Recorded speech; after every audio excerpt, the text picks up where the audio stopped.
Maharashtra superfast news चॅनलमध्ये आपले सहर्ष स्वागत आहे। खास सत्याची ठार लेखणीची महाराष्ट्रातील ताज्या आणि वेगवान बातम्या पाहण्यासाठी आपल्या हक्काचे चॅनल शेअर करा, लाईक करा आणि सबस्क्राईब करा। धन्यवाद। श्रीवर्धन शहरामध्ये मोकाट घोडे व त्यांच्या विष्ठेपासून नागरिक त्रस्त। श्रीवर्धन शहरातील रस्त्यांवर दुर्गंधीयुक्त वातावरण। श्रीवर्धन शहरामध्ये सध्या मोकाट फिरणारे घोडे गुरे यांनी अक्षरशः नागरिकांना त्रास दिला आहे। मोकाट घोडे अनेकांच्या वाड्यांमध्ये शिरून झाडांची नासधूस करतात, तर अनेक ठिकाणी मोकाट गुरे देखील नागरिकांच्या वाड्यांमध्ये शिरून केळींच्या झाडांचे नुकसान करत आहेत। श्रीवर्धन समुद्र किनाऱ्याकडे जाताना मधल्या भागामध्ये अनेक नागरिकांची भातशेती होती।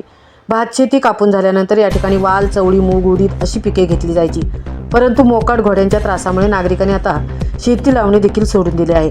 कारण वाटोळी कितीही चांगल्या प्रकारे कुंपण घातली तरी घोडे त्याच्यावरून उडी मारून आतमध्ये जाऊन पिके फस्त करतात। सदरचे घोडे मेटकर्णी व रानवली या परिसरातील नागरिकांचे आहेत।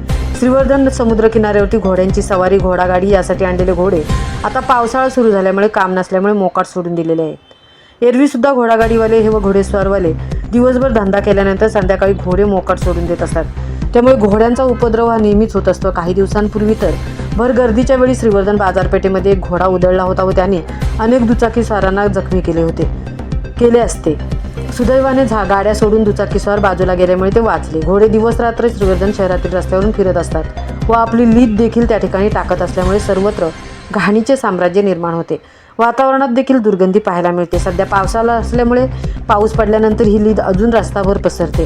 श्रीवर्धन नगर परिषदेकडे अनेक वेळा नागरिकांनी अर्ज विनंती केल्या व मोकाट घोडे व गुरांचा बंदोबस्त करण्याची मागणी केली, पण नगर परिषद प्रशासनाकडून घोडे मालकांवरती कोणत्याही प्रकारची कारवाई होत नसल्यामुळेच घोडे सर्वत्र मोकाट फिरत आहेत। मोकाट घोड्यांना वेळीच आवरले नाही तर श्रीवर्धन शहरातील रस्त्यांची अवस्था अत्यंत बिकट होण्याची शक्यता नाकारता येत नाहीत। तरी नगर परिषदेत निवडून आलेले लोकप्रतिनिधी व अधिकारी यांनी तातडीने या गोष्टींकडे गांभीर्याने लक्ष द्यावे व घोड्यांचा बंदोबस्त करावा अशी मागणी नागरिकांमधून केली जात आहे।